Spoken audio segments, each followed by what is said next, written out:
Salut les gens, j'espère que vous allez bien. On se retrouve aujourd'hui pour un update lecture avec une petite dernière fois 2 livres numériques à vous présenter ainsi qu'un manga et on commence dès maintenant. Du coup, le dernier livre numérique que j'ai à vous présenter, c'est du coup de la saga Shatter Me, c'est le tout dernier.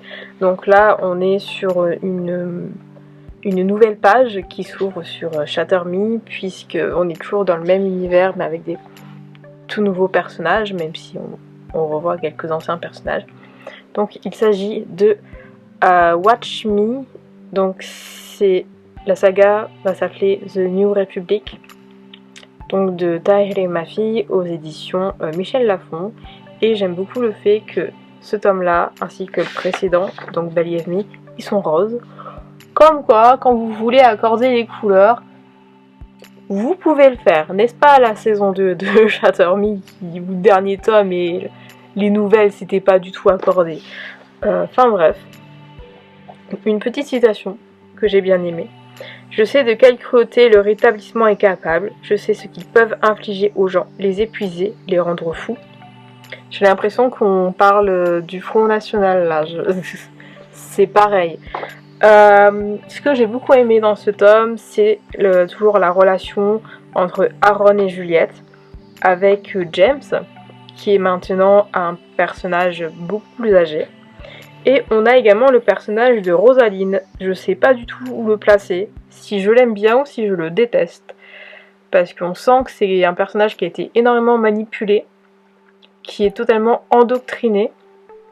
Donc à voir par la suite comment ce personnage va évoluer. Ensuite, mon avis, globalement, c'est une nouvelle saison avec de nouveaux personnages.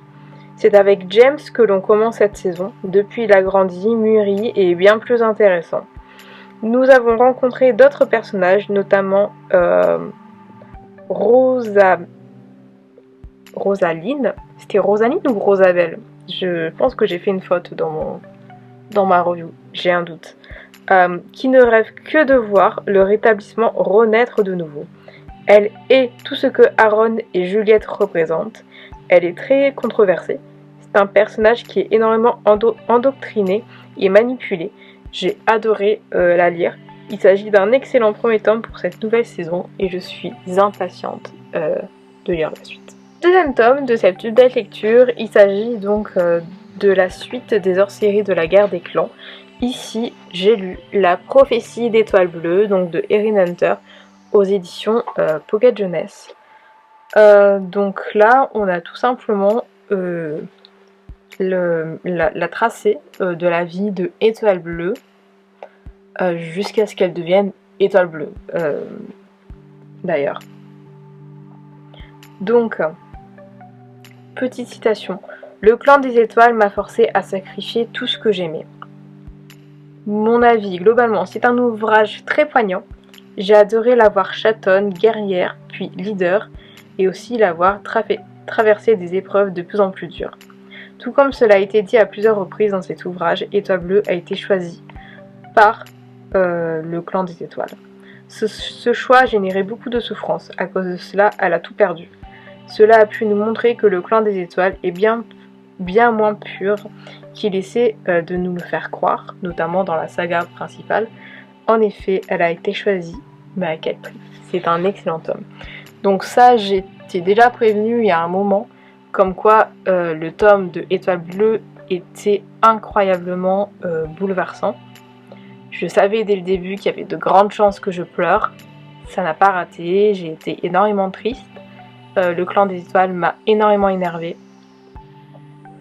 Donc voilà, c'était vraiment très triste. Elle en a franchement bavé. Et je l'ai déjà dit dans mes revues, hein, mais je vais le redire. Si vraiment le clan des étoiles n'a plus d'ennemis, c'est que je ne suis plus de ce monde. Parce que c'est vraiment horrible ce qu'ils lui ont fait vivre. Et encore, depuis j'ai lu d'autres hors-séries de la guerre des clans. Faut que je vous en parle aussi. Parce que ça reste également horrible ce qu'ils ont pu faire également à d'autres gens. Je continue mes lectures de mes mangas. Donc ici, j'ai lu le 4e tome de La gameuse et son chat de Wataru Nadatani aux éditions Doki Doki. Donc là, il s'agit d'une gameuse du coup qui adopte un petit chat et qui, comme vous pouvez le voir, ici nous en avons un deuxième. Dans ce tome, l'humaine a décidé de prendre un deuxième chat. Ce tome nous montre donc bien la différence de caractère et de personnalité que deux chats peuvent avoir. L'un sociable, l'autre non, l'un glouton, l'autre non, etc. Il nous montre également les difficultés des premiers jours, des premières semaines avec un nouvel arrivant. Globalement, c'est un très bon tome et j'ai bien aimé qu'il se renouvelle un peu, en sachant que du coup les 3 premiers tomes on a été concentrés uniquement sur un seul chat. Là, on va avoir un deuxième chat, donc franchement c'est cool. Cette update lecture est maintenant terminée, j'espère qu'il vous aura plu. On se retrouve très bientôt pour de nouvelles vidéos.